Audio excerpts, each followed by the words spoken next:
The Russian and Ukrainian governments on Friday signaled an openness to negotiations, even as authorities in Kyiv urged citizens to help defend the capital from advancing Russian forces in the worst European security crisis in decades. Ukraine and Russia will consult in coming hours on a time and place for talks, Ukrainian President Volodymyr Zelensky's spokesman Sergei Nikiforov said on social media, offering the first glimmer of hope for diplomacy since the invasion began. The Kremlin said earlier it offered to meet in the Belarusian capital Minsk after Ukraine expressed a willingness to discuss declaring itself a neutral country, but that Ukraine had proposed Warsaw as the venue. That, according to Russian spokesman Dmitry Peskov, resulted in a pause in contacts.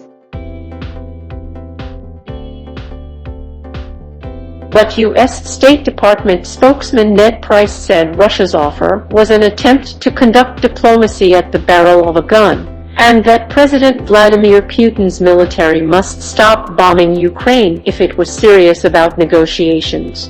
The diplomatic overtures stood in stark contrast to events unfolding on the ground and Putin's harsh rhetoric against Ukrainian leaders, including a call for a coup by the country's military. Kyiv residents were told by the Defense Ministry to make petrol bombs to repel the invaders, and on Friday evening witnesses reported hearing artillery rounds and intense gunfire from the western part of the city.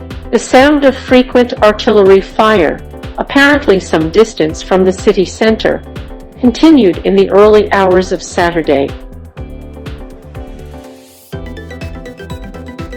Zelensky filmed himself with aides on the streets of the capital, vowing to defend Ukraine's independence. Putin has cited the need to denazify Ukraine's leadership as one of his main reasons for invasion, accusing it of genocide against Russian speakers in eastern Ukraine.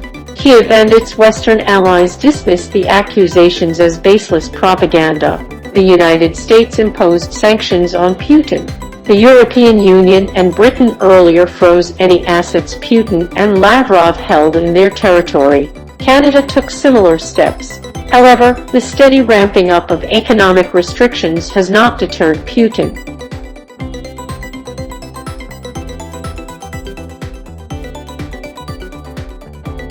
In New York, Russia vetoed a draft UN Security Council resolution that would have deplored Moscow's invasion, while China abstained, a move Western countries viewed as proof of Russia's isolation. The United Arab Emirates and India also abstained, while the remaining 11 members voted in favor.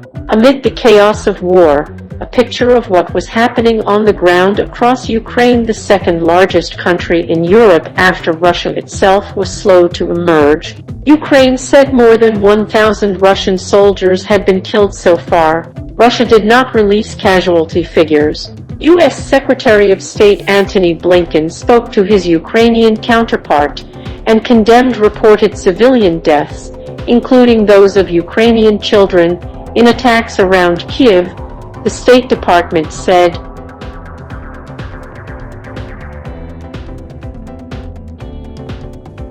The White House asked Congress for $4 billion in security and humanitarian aid for the crisis, officials said. Ukraine has banned men of fighting age from leaving, and at borders with Poland, Romania, Hungary and Slovakia, those seen crossing by Reuters journalists were mostly women and children. White House spokeswoman Jen Psaki said the coordinated decision to sanction Putin, something U.S. President Joe Biden had avoided until now, was intended to send a clear message of allied unity. Western countries have announced a barrage of sanctions on Russia, including blacklisting its banks and banning technology exports.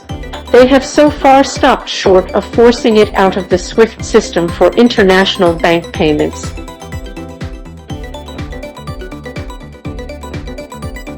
Putin says Ukraine, a democratic nation of 44 million people.